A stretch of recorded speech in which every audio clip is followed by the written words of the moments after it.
Alan, Wasalan, you're with the Nasty Pastor, and I'm back with another chapter reading from out of Ramses, Series 1, Volume 1. Son of Light, you got what I'm saying?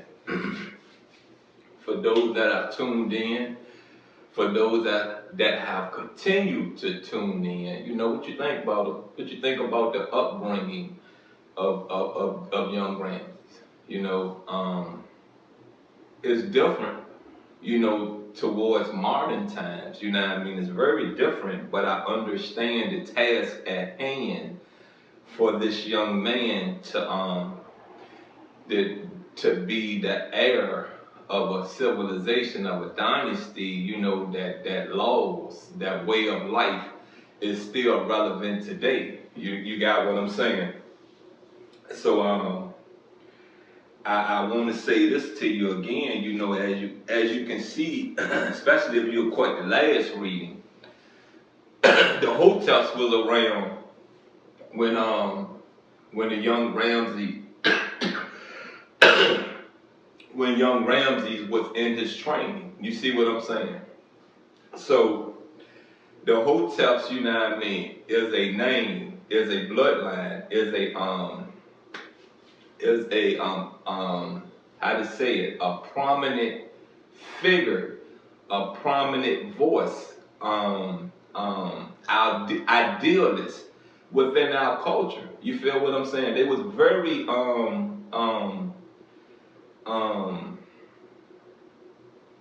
I don't want to say special, you know what I mean? I don't want to say that, but they was very prestigious, if you understand that word, you know what I mean? Prestigious, you know what I mean? They was somebody. You feel what I'm saying? The Hoteps was somebody. You feel me? No more further to do. No more further ado. No more delay. You know what I mean? Let's get on into this chapter reading. And if I'm correct, you know what I mean? We're in chapter 2. And this will be chapter 2, part 3. Reluctantly, Sari headed for the stables. He was terrified of bucking horses, hated being around the grooms, or even worse, the royal horsemen bragging of their ludicrous exploits. Ignoring the jokes they made at his expense, the guardian continued his investigation. No one had seen Ramses for 2 days, which was most unusual. Sari searched on for hours, forgetting his lunch, exhausted, grimy. He straggled back to the palace as night fell. Soon he would have to report his pupil's disappearance and prove he had played no part in it. And how could he face his wife? He was too glum to return the greetings of his fellow teachers leaving the Royal Academy. In the morning, he would question Ramses' closest friends. If this proved fruitless, he would have to acknowledge the awful truth. What had he done to bring the wrath of the gods down on his head? His career would be unjustly shattered. He would be banished from court. His wife would renounce him. He would end up as a washerman by the Nile. Horrified at the prospect of his own decline, Sari found his usual spot and sank into the classic cross-legged position of a scribe. Ramses was supposed to be seated across from him, sometimes attentive, sometimes in the clouds, but always ready with an unexpected answer. At the age of 8, he could already draw beautiful hieroglyphs and calculate a pyramid slope to the nearest degree. But only because he enjoyed it, the royal guardian closed his eyes, picturing the happier moments of his rise through the ranks. Feeling all right, sorry, that voice already so deep and commanding. Now, you get the part, this man is you know, is a teacher. You got what I'm saying? It is someone that teaches the young Ramses, you know, academics, laws, how to be a warrior, how to present itself to a kingdom of a civilization, a kingdom of people that when you look at how the pharaohs, dressed, everyday life was, it's some jealousy there. It's some amongst the people, it's some, you're my king, I get that, you got what I'm saying, but why is our water dirty, your water clean? You understand what I'm saying? So you have to, deal with that stuff as Pharaoh. You have to deal with that stuff as the leader of a civilization, that you sit on a throne and reap all the benefits, and the citizens, the residents, are laboring your fruit. You feel what I'm saying? They're the laborers of your fruit. So, you have to be, very sympathetic, very understanding, and just because you're a billionaire, just because you're a millionaire, doesn't mean you have to come amongst the unwealthy. You feel what I'm saying? The unwealthy, and flaunt your BS.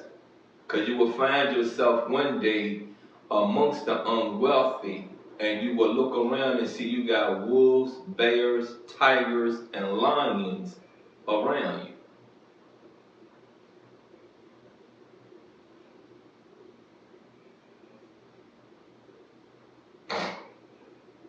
Feeling all right, sorry. That voice already so deep and commanding. It is really you. Take a look if it won't disturb your nap.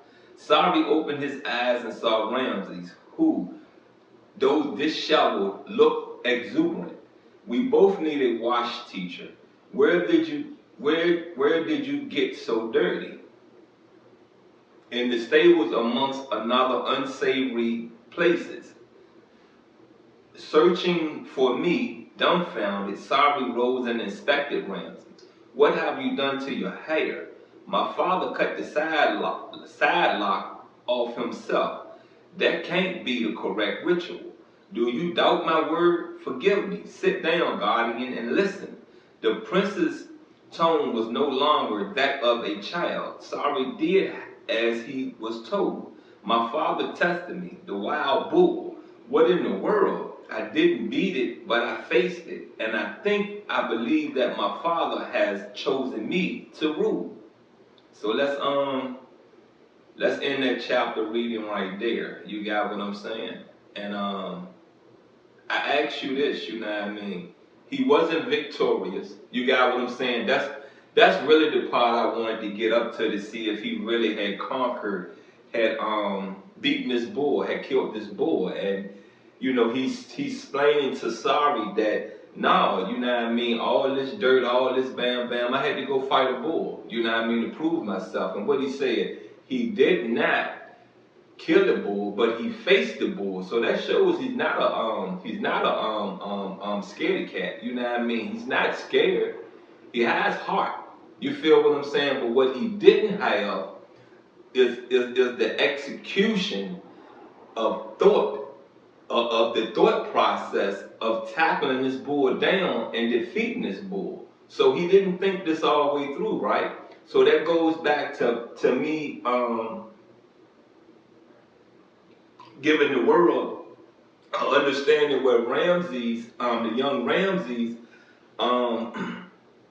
placed the curse. His actions placed the curse amongst our civilization, amongst our culture.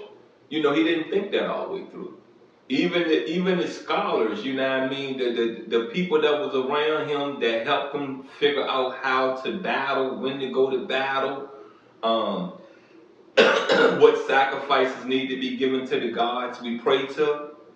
You have all this intelligence around you, but it never showed that he asked, what should we do?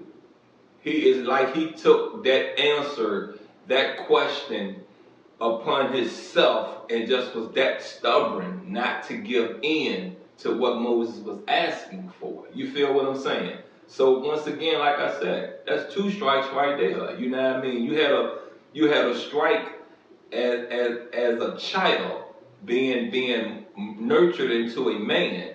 And as a man, you had a strike as being Pharaoh of our civilization. So I say this to you again, you know what I mean? Think stuff through all the way.